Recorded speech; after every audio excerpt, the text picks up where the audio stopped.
Today we're going to go over all of the antihypertensive medications that you're going to see in nursing school. We're going to go over beta blockers, ACE inhibitors, calcium channel blockers, and more.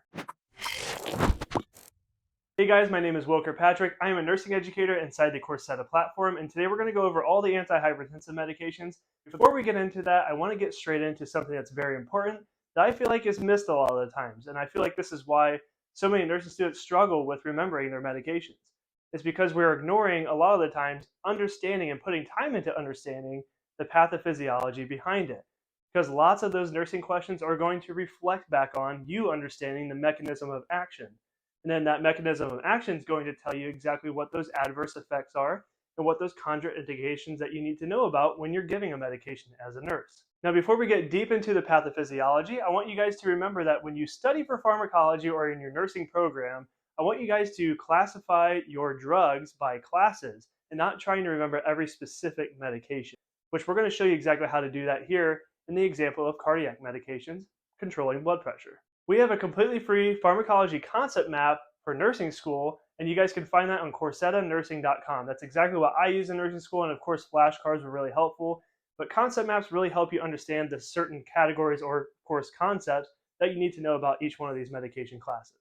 So let's get right into it. So to understand these antihypertensive medications, we need to know how our bodies even regulate blood pressure. And I'm telling you guys, if you don't ignore this part, all the rest of this stuff we're about to go over when we go over each medication class is going to make much more sense to you. So please take the time to understand the pathophysiology, as that's going to tell you lots of answers and really help best apply it for your nursing scenario type questions. As you probably already know, these nursing scenario questions aren't really trying to reflect on your memorization of the medications, more of your ability to apply it into a nursing scenario. So that's what we're going to help with in this course. All right, so first things first, how does our body balance blood pressure?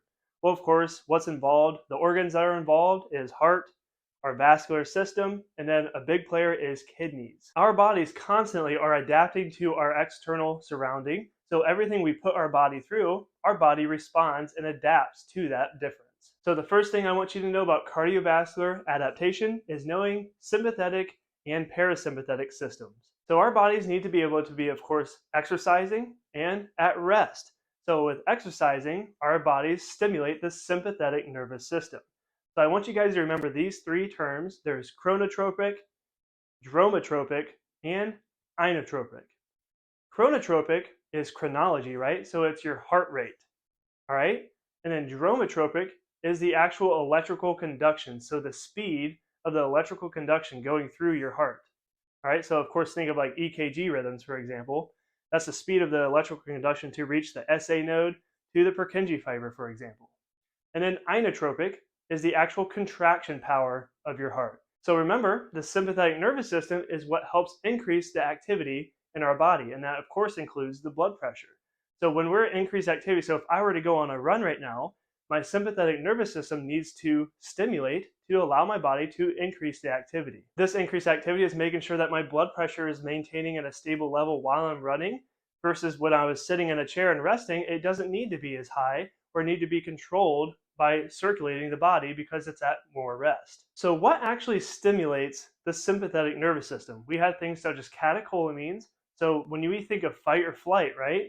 Well, that is adrenaline. So we all hear about adrenaline. So what is adrenaline? It's epinephrine and norepinephrine. So our bodies stimulate those hormones to stimulate the sympathetic nervous system. So that way our heart rate will increase, our blood pressure is going to increase, the heart contractility will increase, and of course the electrical conduction. So that way everything's increased, that way our body can handle the increased stress. Now we give medications that act directly on these systems. So what actually collects that adrenaline, so epinephrine or norepinephrine?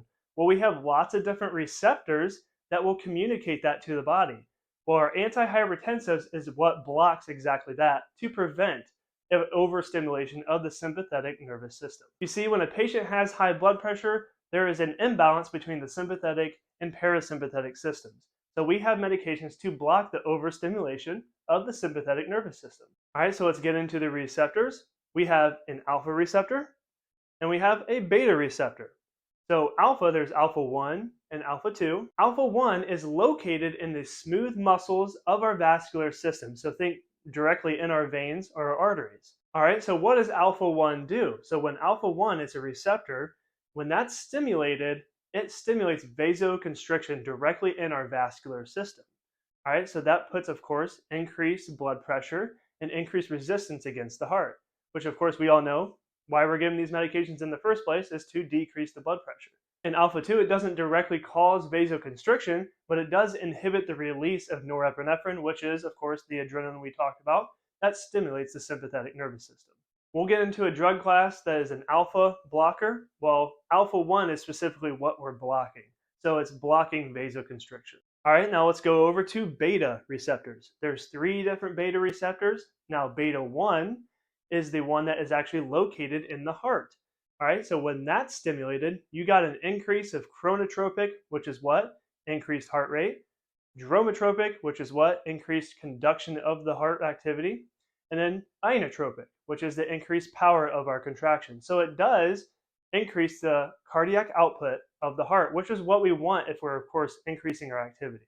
Now, after we go over this, we're going to go over something called the RAS system. Now, beta 1 also stimulates that, which we'll get into in a minute. Now, write this down, guys. There's lots of questions on your nursing exams that ask the difference between beta 1 and beta 2, indirectly, of course, but if you know this information, it's going to be a lot easier for you. Beta 2 is located in the lungs. Those receptors are located in the lungs. And when that's stimulated, it causes bronchodilation, which is, of course, when we increase activity, our heart rate goes up, our heart power goes up, our contraction power, and of course, our lungs dilate to intake more ventilation for oxygen intake. So this is a good thing, but when this is overstimulated, once again, we have hypertension. Beta 2 also causes glycogenolysis, so increased blood sugar in the bloodstream. Then we also have something called beta 3, which is not as prevalent as beta 1 and beta 2, but just know beta 3 also causes lipolysis, so fat breakdown. Now guys, write all those receptors down because when we go over those drug classes here in a minute, it's going to make complete sense for you. Hey guys, it's Wilker Patrick, nursing educator inside Coursera. I wanted to let you guys know that I will help you with anything you need at any time if you just send me a text at 940-218-4062, 940-218-4062. Let's get back to the video. Now the second system or adaptation system that we have for our body that controls blood pressure is controlled by the kidneys, and it's called the RAS system. It is the renin, angiotensin, aldosterone system. Now the way this works is a little different than the sympathetic nervous system because the sympathetic nervous system is controlled by those catecholamines, so those adrenaline, that causes direct vasoconstriction for the heart and the vascular system. But this is controlled by the fluid and electrolyte balances in our body because it's done by the kidneys. And that brings me to my next point. One of the neediest organs in our body is the kidney. It takes 20% of our cardiac output. So when there's a decreased perfusion or decreased blood flow to the kidneys stimulate this system called the RAS system to increase the blood pressure. Because think of it like a garden hose, right? Where you have the garden hose and then when you put your thumb over top of it, it increases the distance that blood goes, right? So think of it when our veins constrict, it can increase the distance that blood reaches so that way it can reach the kidneys. So think of it that way as how our bodies compensate when there's a low blood pressure. So when there's a low blood pressure, our kidneys aren't getting enough perfusion. So our kidneys are going to stimulate this thing called the RAS system to make sure they get enough blood. All right, so let's go over what the heck renin, angiotensin, and aldosterone even is. So renin is the enzyme that is found in the kidneys that gets stimulated when there's not enough blood flow to the kidneys. So what renin does, it then transmits and communicates that we need to create a vasoconstrictor called angiotensin 1. Now it doesn't stop there. Angiotensin 1 will help. It will increase the blood pressure by constricting those vessels, but then it wants to convert into something called angiotensin 2. Now how we convert with that, write this down, is something called angiotensin converting enzyme. Now this is actually mostly done in the lungs where it gets converted from angiotensin to angiotensin converting enzyme to angiotensin 2. Now remember, angiotensin 2 is a potent vasoconstrictor, so it's going to increase your blood pressure. All right, and then once those are stimulated, not only does that do the vasoconstriction similar to the sympathetic nervous system, it doesn't stop there because the kidneys also want to hold on to water and sodium. So what happens when we increase the water in our body? Well, it's going to, of course, fill up those veins, right? Which then, of course, increases the pressure in that vascular system once again. So not only do we have vasoconstriction, we also have increased water that is staying in the body because our kidneys stimulate something called aldosterone. All right, so aldosterone stimulates the hold, so it locks up those kidneys and holds on to water and sodium. Now, aldosterone also helps excrete, so it promotes the excretion of potassium. And it also holds on to bicarbonate, which helps prevent the buildup of acidosis. So remember, aldosterone, water retention, sodium retention, bicarb retention, which is our alkaline base of our body, and then it promotes potassium excretion. All right, let's back up and just recap all of what I just said. The RAS system is controlled by the kidneys, and our kidneys help regulate our blood pressure through this system. So the kidneys take 20% of our cardiac output, and when we have decreased blood flow to those kidneys, they get mad and they stimulate the RAS system. So what happens is they stimulate renin, which is an enzyme inside the kidney itself that stimulates the process of turning it into angiotensin 1, and then that angiotensin 1 needs an ACE enzyme, so ACE converting enzyme, that turns it into angiotensin 2, which is a potent vasoconstrictor. So it increased the blood pressure because think of it like the garden hose analogy, where you put your thumb over it and it reaches a further distance because the pressure has increased in that vascular system. All right, it doesn't stop there. It's going to also stimulate something called aldosterone. That aldosterone increases water, sodium, and bicarbonate. Now, most importantly, to increase the blood pressure, it needs to hold on to water because the more large of volume that we have in our vascular system, the higher the blood pressure is going to be as well.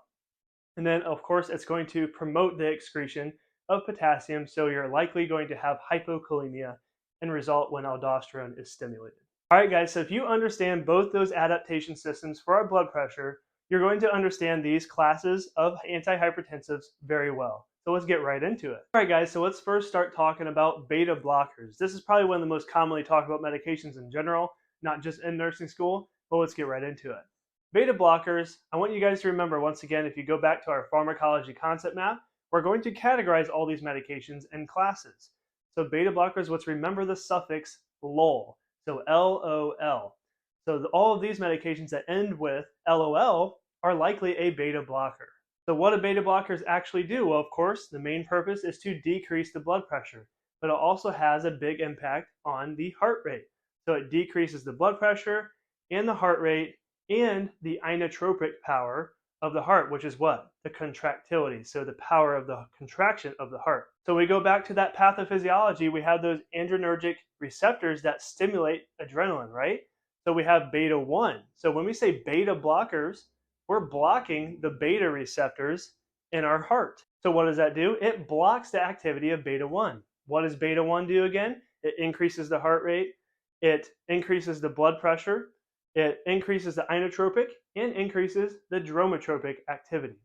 All right, so when we have a beta blocker, it blocks that. So it does the opposite. It blocks and it goes lower blood pressure and it goes to the lower heart rate.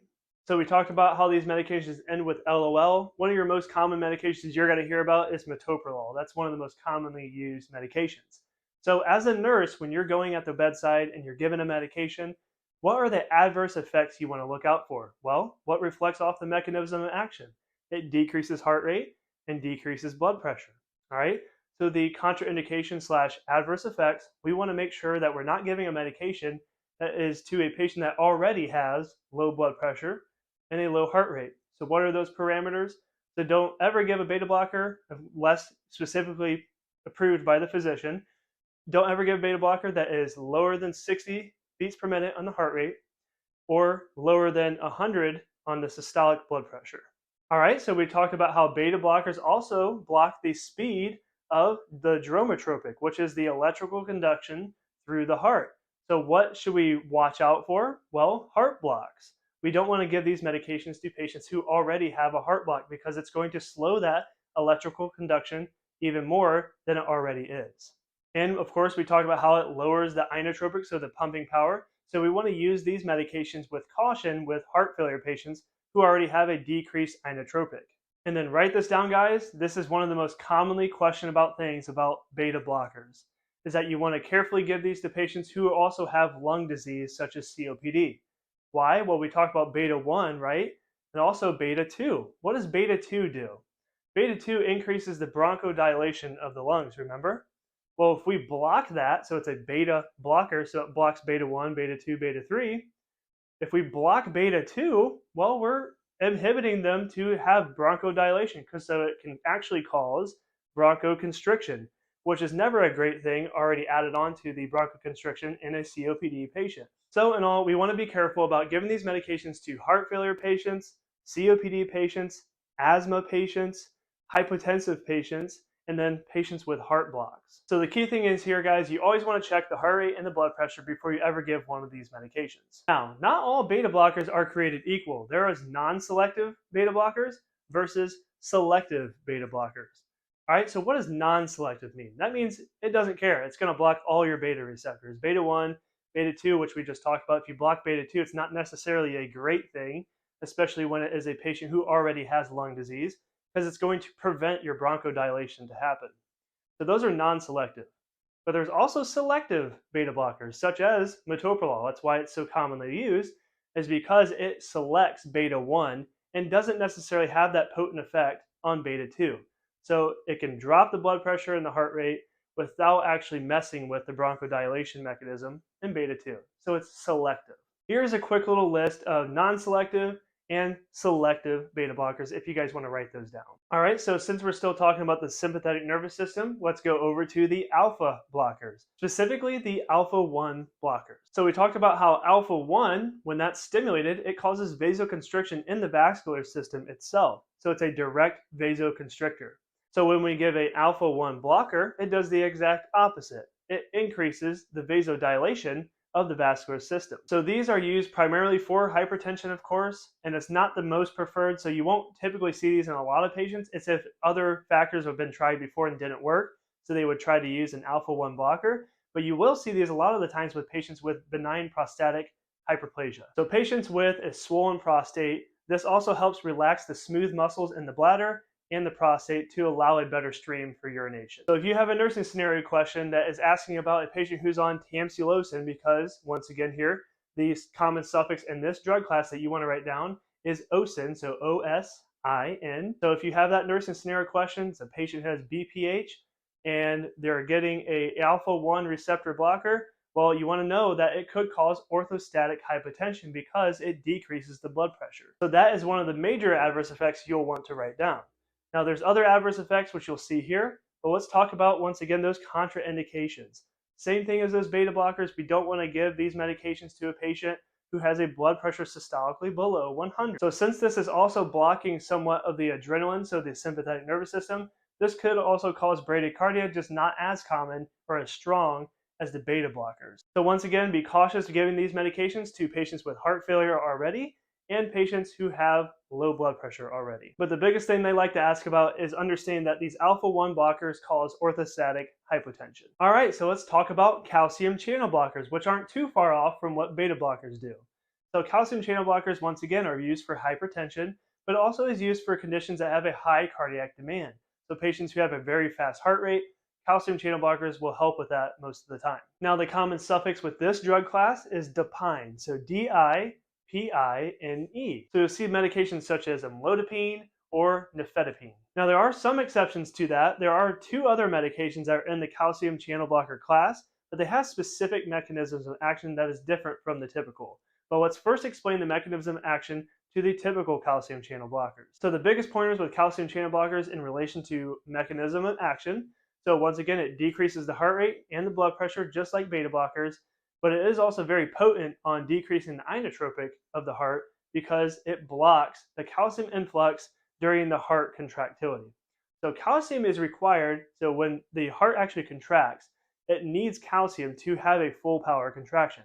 So these calcium channel blockers are blocking that influx, and it decreases the inotrope of the heart, so the contraction power. And then, of course, it decreases the blood pressure as the main result of this medication use. Now, there are exceptions to that common suffix as we talked about. There's ditalazam and verapamil. Now, ditalazam you'll see a lot in the critical care setting because it's very potent on the heart rate specifically and not as potent on the blood pressure. So if you have a patient who has a very high heart rate, such as like an SVT above 150 beats per minute, calcium channel blockers are used a lot of the times to help decrease and control that heart rate. So what are the biggest contraindications that you need to know when you give a calcium channel blocker? Once again, it's very similar to beta blockers. Heart blocks. Don't want to give heart blocks because it decreases that dromotropic as well. And you don't want to give someone a calcium channel blocker with a heart rate below 60 or systolic blood pressure below 100. So the common adverse effects, of course, is bradycardia, hypotension, and then one you'll definitely want to remember is angioedema, so facial swelling that could cause airway occlusion. Now this isn't especially common, but it definitely can happen, and it's one thing you'll need to know as a nurse for your NCLEX and of course even at the bedside. All right guys, so now we're talking about these blood pressure medications that act in the RAS system. So we talked about the RAS system earlier. So ACE inhibitors is one of the most commonly talked about medications as it's our most preferred antihypertensive for heart failure patients, for example. So the common suffix for this drug class is pril, so P-R-I-L. Now, if you guys remember in the RAS system, what enzyme converts angiotensin 1 to angiotensin 2, which is what? That vasoconstrictor that's super potent. Well, this says it right in the name for you. ACE inhibitor stands for angiotensin converting enzyme inhibitor. So what it does is it prevents angiotensin 1 from turning into angiotensin 2, which is that vasoconstrictor that is super potent. So in result, it causes decreased blood pressure. So what do we need to look out for as nurses? What are the contraindications and what are the adverse effects? Once again, the very obvious adverse effects of ACE inhibitors is of course bradycardia and hypotension. Now, bradycardia is not as common, of course, if you were to give a calcium channel blocker or a beta blocker because it's not direct. It indirectly decreases the heart rate in a way because it decreases the sympathetic tone because you decrease the blood pressure. But the big one here, guys, is that you'll definitely need to remember, they love asking about this on the nursing exams and the NCLEX, is that ACE inhibitors can cause hyperkalemia. So once again, let's go back to that RAS system where we went over. So it's the renin, angiotensin, aldosterone system. So what does aldosterone do once again? So when we have an increased stimulation of aldosterone, it tells our bodies to hold on to water and hold on to sodium. But do you remember what increased aldosterone promotes? It promotes the excretion of potassium, which could cause what? Hypokalemia. Well, when you block that process, you're blocking the ability of aldosterone to be made to excrete potassium at the rate that we need. So it actually can cause a buildup of potassium in our bodies. So this is why this adverse effect can cause hyperkalemia when you give an ACE inhibitor. So the biggest things you need to look out for, once again, heart rate, blood pressure, and potassium levels with ACE inhibitors. Now the last thing you want to know about ACE inhibitors is knowing that it can cause something called an ACE cough. So a chronic cough that is uncontrollable by the result of having ACE inhibitors. So if this happens, we like to usually switch them to an angiotensin 2 receptor blocker, ARB for short. This is considered the second option also as well if ACE inhibitors are not effective. So ARBs are for high blood pressure, and it also acts in the RAS system. So this is a angiotensin 2 receptor blocker. So this doesn't necessarily block what the ACE inhibitors do, because ACE inhibitors, they are angiotensin converting enzyme inhibitor. So the ACE will still work, but then there's a block to the actual angiotensin 2 receptor to be stimulated. So it blocks it later on in the RAS process, which is why it's its second option. So in short, angiotensin 2 will be stimulated, but the receptors that communicate to those angiotensin 2, that vasoconstrictor, potent vasoconstrictor, it won't actually be communicated to those receptors because we now have blocked it with this medication. And because angiotensin 2 is blocked, aldosterone will also be blocked. So this will essentially do the same thing as ACE inhibitors, but it's later on in the process, and is not as effective as ACE inhibitors. The common suffix with this medication class is sartan, so S-A-R-T-A-N. So some examples may be losartan or valsartan. Now pretty much since these do the same thing as ACE inhibitors, you're going to have the same contraindications and adverse effects. So hypotension, bradycardia, and hyperkalemia. Now after ACE inhibitors or ARBs don't work, there is also something called the renin inhibitor, which blocks the entire RAS system, which is not a very favorable thing for the body, but if it's absolutely necessary, we may use it. So the medication specific to this drug class is aliskiren. So essentially the same adverse effects and contraindications, hypotension, bradycardia, and of course, once again, hyperkalemia. But you must write this down, is that you can never take this medication with the combination of an ACE inhibitor or an ARB. Now, if that fails, we may also use something called carbonic anhydrase inhibitors. This is also another antihypertensive medication that ends with the suffix of zolamide. So write that down. So carbonic anhydrase inhibitors block carbonic anhydrase, which helps store sodium in the renal tubules. So when you block that, it helps promote the excretion of sodium in water. So what that does, of course, decreases the blood pressure because we have less volume sitting in our vascular system. But these medications are typically avoided because of the adverse effects that could potentially happen. Because we are allowing sodium and water to leave, we are also allowing bicarbonate to leave, which puts us at risk for metabolic acidosis. This can also cause hypokalemia because it's allowing these electrolytes to be spilled out of the kidneys.